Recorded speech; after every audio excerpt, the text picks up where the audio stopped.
seen miracles my mind can't comprehend.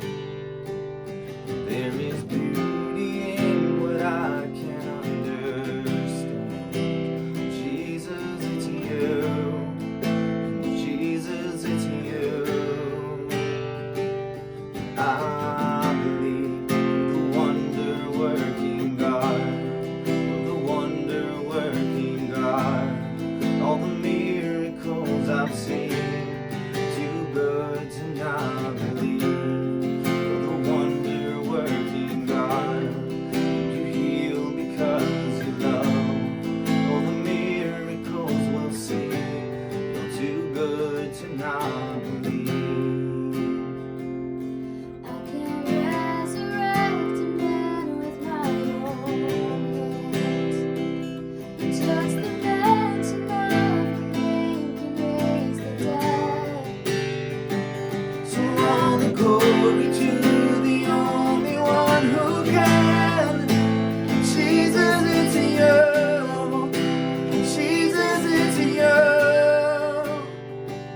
'Cause I've seen families reunited, I've seen prodigals return. Don't you tell me he can't do it. Don't you tell me he can't do it. I've seen troubled souls delivered, I've seen mental health restored. Don't you tell me he can't do it. Don't you tell me he can't do it.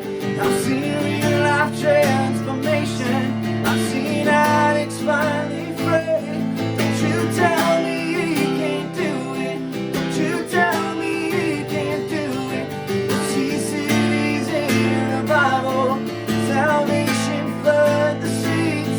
Don't you tell me he can't do it, 'cause I know that he can.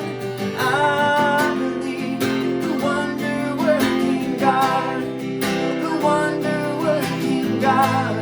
All the miracles I've seen, too good to not believe. The wonder-working God, you heal because you love.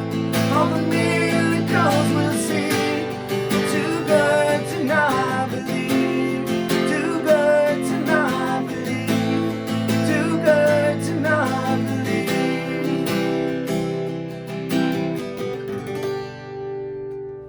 After everything we've seen, he's too good to not believe. And that is so true, yet it's not always that easy, is it? There are moments that we can see just how faithful God is, where it's so clear. And how on earth could we not believe? And then if you're anything like me, there are times when God feels distant, and life feels hard, and the things you prayed for don't happen, and suddenly doubts creep in. We start to question and wonder, God, are you even there?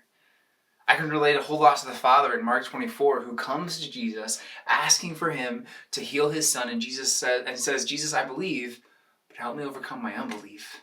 I have faith, but I have my questions and my struggles and my doubts. Sometimes belief and unbelief exist next to each other. And Jesus was big enough to handle that with this man 2,000 years ago, and he's big enough to handle it with you and me now. He's not scared off or mad about your questions and doubts. He just wants to help you build a faith that moves through them. So I sleep with my phone on the other side of the room because otherwise I will snooze my alarm about 15 times. And on one night we lost power in the middle of a thunderstorm, and I wanted to get up and get over and get my phone and use a light to go through the house, but it was pitch black. I couldn't see anything. And then, for a split second, lightning strikes, and the whole room is lit up. There was a moment of absolute clarity. I could see everything, and then it was gone. And the way I could move through the darkness to get to my phone without stubbing my toe or crushing my shin was by remembering in the dark what I saw in the light. Remembering how clearly I could see things before. And in life, there will be moments where it is so clear how good and how real God is. And then there will be moments when it's not so easy to see. And it's in those moments when the doubts creep in and you wonder if God's even there, that you and I have to do what I did in that storm. We have to remember in the dark what we saw in the light. God has been faithful.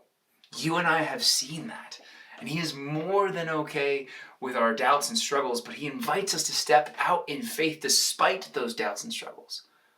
but remembering in the dark what we saw in the light. So God, thank you for the moments of clarity in our lives. Thank you for the times when it has just been so evident that you are there and you are real and that you love us and you're with us. And so God, I pray that when it's not so easy to remember that, when it's not so easy to feel that, you'd help us recall those times you have proven faithful and proven too good to not believe. In your name, amen.